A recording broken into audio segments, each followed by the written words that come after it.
Ini adalah laptop gaming dengan Ryzen 4000 series terdingin dan termurah. Desainnya pun terlihat sangat gagah, mewah, dan terarah. Apa ini yang dinamakan jagoan datang ketika brand lain masih punya banyak masalah? Ya udah, nggak usah gibah. Selamat menonton. Yang masih suka main game bocah.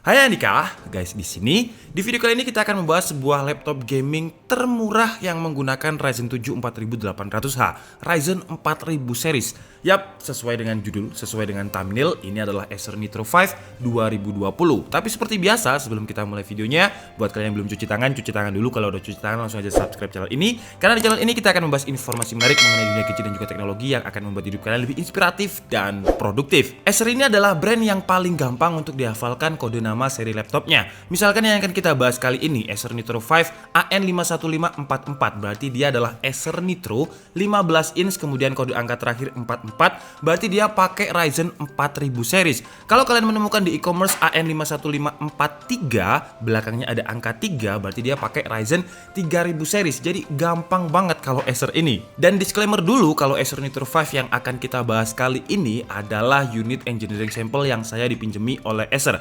Jadi sepertinya bakalan berbeda dengan versi retail atau versi resmi yang akan beredar di Indonesia. Kalau saya lihat di website Acer resmi Indonesia, spesifikasinya itu AMD Ryzen 7 4800H, 8 core 16 thread, kemudian RAM-nya 8GB DDR4 single channel dengan speed 3200 MHz, SSD-nya 512 GB SSD NVMe, graphic card-nya menggunakan Nvidia GeForce GTX 1650 Ti 4GB GDDR6, dan layarnya 15,6 inch Full HD, panelnya IPS dengan refresh rate 144Hz. Sedangkan untuk unit yang akan kita review kali ini, RAM-nya udah 32GB dual channel, dan untuk storage-nya 1TB SSD M.2 NVMe dengan speed, kalau dibandingkan dengan laptop entry level yang lain, Acer Nitro 5 ini speednya yang paling kenceng, hampir 2500 Mbps. Kemudian juga masih ada storage satu lagi, yaitu hard disk 2TB. Tapi sekali lagi, ini adalah versi yang engineering sample.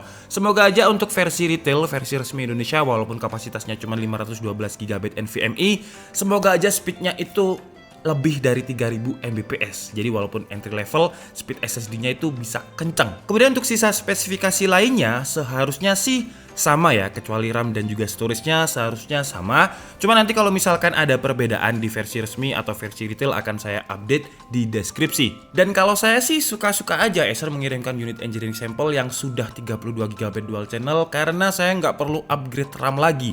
Jadi kita bisa tahu bagaimana performanya Ryzen 7 4800H ini dengan RAM 32GB di speed 3200 MHz. Kemudian kalau secara desain, biasanya kalau dilihat dari versi tahun lalu, untuk versi resmi Acer Indonesia itu akan ada logo Predatornya yang ditempel aja di bagian punggung cover belakang. Saya udah pernah tanya kepada pihak Acer kenapa kok ada logo Predator yang hanya ditempel seperti itu. Karena untuk membedakan barang resmi dan barang PI. Jadi barang yang bukan garansi resmi Acer itu tidak ada logo Predatornya, sedangkan yang resmi akan ada logo Predatornya. Semoga di tahun ini tidak ada logo Shuriken atau logo Predatornya, karena menurut saya bener-bener nggak match dengan desainnya. Kemudian kalau dibandingkan dengan versi Acer Nitro 5 2019 atau tahun lalu, sebenarnya tidak ada perubahan form factor yang terlihat signifikan, tapi ada sentuhan tipis yang memang menurut saya terlihat lebih keren. Versi tahun lalu terdapat aksen parutan kuku di bagian kiri kanannya, dan versi yang sekarang ada garis abstrak yang mempertegas kalau ini adalah laptop gaming. Logo Acernya pun memiliki warna yang menyatu dengan finishingnya, jadi terlihat lebih kalem dan nggak terlalu rame. Karena memang sepertinya kebanyakan laptop modern di 2020 itu desainnya lebih kalem dan gak terlalu rame. Trennya seperti itu sekarang. Kemudian bagian belakangnya masih menggunakan aksen berwarna merah, cuman sekarang bentuk air hole-nya lebih terlihat seperti X-House mobil sport dan terlihat lebih keren. Lanjut ke bagian keyboard, sekarang keyboardnya memiliki aksen warna putih, bukan merah seperti versi Ryzen 7 3750H tahun lalu, karena memang keyboardnya sekarang udah RGB dengan 4 zona yang bisa kita custom melalui software NitroSense dari Acer Nitro 5. Kalau dulu kan cuman aksen merah merah dan backlit-nya memang berwarna merah. Untuk font dan juga layout keyboardnya masih sama dengan tahun lalu, tombol powernya juga masih menyatu dengan keyboard, feel keyboardnya pun juga masih sama, tactile dan udah nyaman banget untuk gaming ataupun untuk ngetik skripsi. Kemudian posisi touchpadnya juga sama, aksennya masih merah seperti yang dulu juga, Windows Precision Driver pasti, dan engselnya yang sekarang berwarna hitam, kalau dulu warna merah, dan engselnya yang sekarang juga udah bisa dibuka dengan satu tangan dan kerasa lebih solid. Untuk upgrade yang menurut saya paling penting adalah dari segi dimensi. Acer Nitro 5 yang sekarang lebih ringan dengan bobot hanya 2,2 kg dan ketebalan hanya sekitar 2,4 cm. Jadi performanya lebih kenceng dengan 8 core 16 thread, lebih powerful, tapi dari segi portabilitas udah lebih enteng. Nggak bikin encok gitu kalau misalkan kita taruh di dalam tas dan kita bawa sekitar 2-3 jam. Untuk bentuk frame layarnya masih sama dengan versi 2019, bentuk atas shape-nya juga masih sama, cuman bedanya sekarang adalah di stiker. Stikernya yang dulu di pojok kiri dengan tulisan 1080 Full HD, sekarang stikernya ganti jadi 144 Hz. Kemudian untuk spesifikasi layarnya menggunakan panel dari Panda dengan panel ID-nya LM156LF2F01 dengan 300 brightness nits, panelnya pakai IPS, 43% Adobe RGB dan 61% sRGB. Memang bukan laptop yang memiliki color game mode ataupun color space yang luas karena segmennya berbeda. Kalau kalian adalah seorang content creation, ya kalian belinya Acer Concept D, bukan laptop gaming entry level seperti Acer Nitro 5 ini. Kalau saya lihat dari segi spesifikasi layarnya yang 144 Hz, kemudian grafiknya pakai 1650 Ti 4GB GDDR6, segmennya adalah gamers yang mencari refresh rate, berarti gamers yang kompetitif. Kemudian lanjut dari segi konektivitas, Wi-Fi-nya tentu udah pakai Wi-Fi 6 plus Bluetooth-nya udah pakai versi 5. Kemudian untuk portnya di bagian belakang ada input power yang sendirian aja, nggak ada temennya. Di bagian kiri terdapat Kensington lock, kemudian ada input LAN, 2 buah USB Type-A 3.2 dan audio jack combo. Di bagian kiri ada USB-C, kemudian ada USB Type-A 3.2 lagi, ada HDMI, dan port yang absen yang saya sayangkan banget adalah slot untuk card reader, karena walaupun segmennya bukan content creation, butuh banget untuk memindahkan data. Lanjut ke bagian dalamnya, terdapat dual fan, dual heat pipe dengan thermal blocking yang terlihat cukup serius. Walaupun Nitro 5 ini masuknya ke segmen gaming entry level, tapi untuk suhunya nanti akan kita tes di bagian uji performa. Lanjut untuk opsi upgrade-nya, Acer Nitro 5 memiliki 2 slot RAM yang tidak ada di solder, jadi udah upgradable banget. Kemudian bisa triple storage dengan 2 slot SSD M.2 NVMe dan 1 SATA 2,5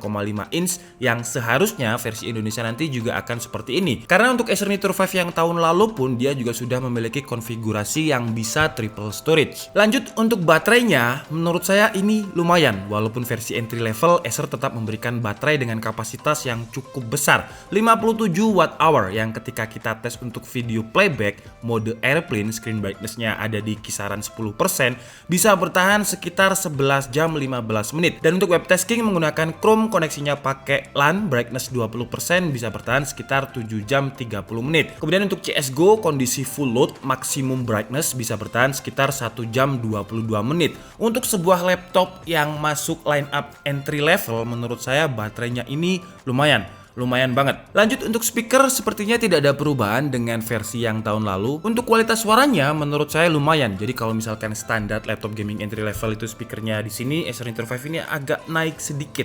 Jadi bassnya masih cukup kerasa dan treble-nya juga cukup kerasa. Kira-kira seperti ini suaranya.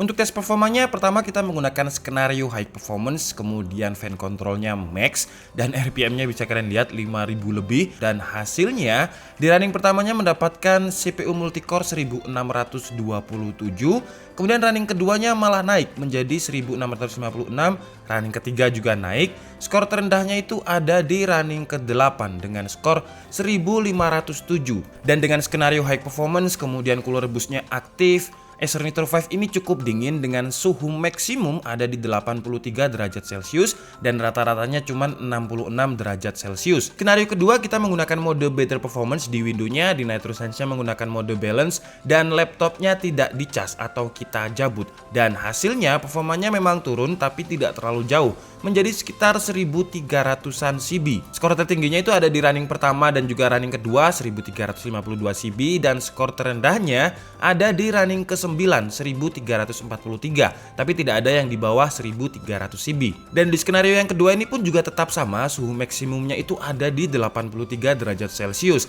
Karena menurut saya masih dingin, jadi langsung saya coba untuk Time Spy Stress Test dan hasilnya lolos dengan 98,6% dan untuk suhu temperatur max load-nya itu ada di 86 derajat Celcius. Kemudian lanjut ke tes 3D Mark menggunakan Skydiver mendapatkan skor 27.613. Kemudian di First Strike-nya mendapatkan skor 9.288. Lanjut ke tes editing menggunakan software Adobe Premiere Pro dan juga template yang memang biasanya kita pakai untuk rendering benchmark di DKID. Acer Nitro 5 mampu merender dengan durasi waktu 1 menit 27 detik. Kemudian lanjut untuk render di software Blender dengan render CPU mampu merender dengan durasi waktu 3 menit 57 detik. Lanjut ke tes gaming, pertama kita coba dulu di game PUBG dengan resolusi Full HD, grafiknya rata kiri atau very low dan hasilnya bisa mendapatkan stabil di 100 fps dan kalau kalian lihat suhunya itu dingin banget, tidak pernah ada di 80 derajat Celcius. Tapi perlu diingat juga kalau ini adalah unit engineering sampel yang RAM-nya sudah 32 GB dual channel. Lanjut ke game COD Warzone, sama juga settingannya, resolusinya Full HD, grafiknya rata kiri atau low dan hasilnya pun sama seperti PUBG tadi, ada di kisaran 100 fps. Kemudian lanjut ke game Apex Legends dengan resolusi yang sama juga, Full HD, grafiknya very low, rata kiri. Pokoknya kenapa saya ambil rata kiri semua? Karena saya pengen mencoba apakah layarnya ini mubazir di 144 Hz. Ternyata kalau kita pakai RAM 32 GB nggak terlalu mubazir karena stabil di 100 fps. Kemudian untuk Dota kita menggunakan resolusi Full HD tapi grafiknya rata kanan atau base looking dan hasilnya masih bisa stabil juga di 100 fps. Kemudian game terakhir kita coba di game Assassin's Odyssey dan hasilnya ketika dia berlari seperti ini bisa 70 fps, tapi kalau dia anteng bisa 90 fps. Intinya sih masih playable. Tapi sekali lagi perlu diingat ini RAM-nya yang 32 GB. Kemudian untuk suhu temperaturnya seperti yang kalian lihat tidak pernah ada di 80 derajat Celcius. Oke guys, jadi mungkin cukup segitu aja video review dari Acer Nitro 5 AN51544 dengan Ryzen 7 4800 hanya kali ini. Dan kesimpulannya, ya sesuai dengan judul, sesuai dengan thumbnail, kalau ini adalah laptop gaming entry level termurah yang menggunakan Ryzen 7 4800H dengan 1650 Ti. Tapi sebentar, kalau misalkan saya bilang termurah ini biasanya kalian sensitif banget. Termurah kalau misalkan dibandingkan dengan brand lain dengan kelas yang sama. Kita bandingkan dengan Asus TUF 15. Asus TUF 15 itu memiliki harga 1599 atau kita anggap aja 16 juta. Acer Nitro 5 ini kalau saya mengacu dari websitenya Acer harganya adalah 15499 atau 15500. Jadi kalau kita bandingkan dengan brand lain dengan kelas yang sama, Acer Nitro 5 ini termurah dengan harga 15499. Bahkan di websitenya Acer saya baca tadi ada cashback 500.000. Jadi seharusnya harganya 15 juta. Cuman nggak kita anggap cashbacknya karena biasanya cashback itu pasti ada tanda bintang kecil banget dengan tulisannya syarat dan ketentuan berlaku. Dan dengan harga 15499 ini Acer Nitro 5 sudah include dengan Windows 10 Home dan juga OHS atau Office and Home Studio 2019 gratis seumur hidup, yang kalau kalian beli di Microsoftnya langsung itu bisa 1.800.000. Untuk informasi selengkapnya kalian nanti bisa langsung cek di websitenya Acer yang sudah saya taruh di deskripsi dan semoga aja tidak ada perubahan harga. Kalau untuk kelebihannya menurut saya Acer Nitro 5 ini sekelas laptop entry level, memiliki baterai yang lumayan awet, kemudian sekarang desainnya juga udah lebih fresh, lebih compact, lebih portable dengan bobot cuma 2,2 kg. Kemudian keyboardnya juga sudah tidak backlit berwarna merah aja tapi sudah RGB dengan 4 zona RGB. Kalau untuk kekurangannya menurut saya adalah absennya slot card reader yang menurut saya pribadi buat saya itu penting banget. Kekurangan lain adalah versi yang resmi nanti RAM-nya hanya 8 GB. Jadi kalau misalkan 16 GB dengan harga yang relatif ya agak mahal dikit, mungkin sekitar 300.000, menurut saya bakalan lebih worth it banget.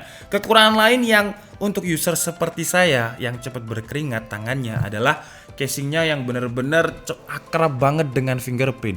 Dan ketika saya syuting B-roll ini saya harus bersihkan berkali-kali biar kalian enak untuk menonton. Itu pun masih ada bekas fingerprint. Jadi untuk Acer mungkin perbaikannya harus di situ ya, atau tangan saya yang harus diperbaiki. Tapi kayaknya Acer dong, masa saya terus yang disalahin ya kan? Oke lah, jadi mungkin cukup segitu aja video kita kali ini. Saya minta maaf kalau ada kesalahan dalam penyampaian informasi. Seperti biasa kalian bisa mengkoreksinya di kolom komentar. Saya Andika Setiabudi and see you on the next video. Bye bye.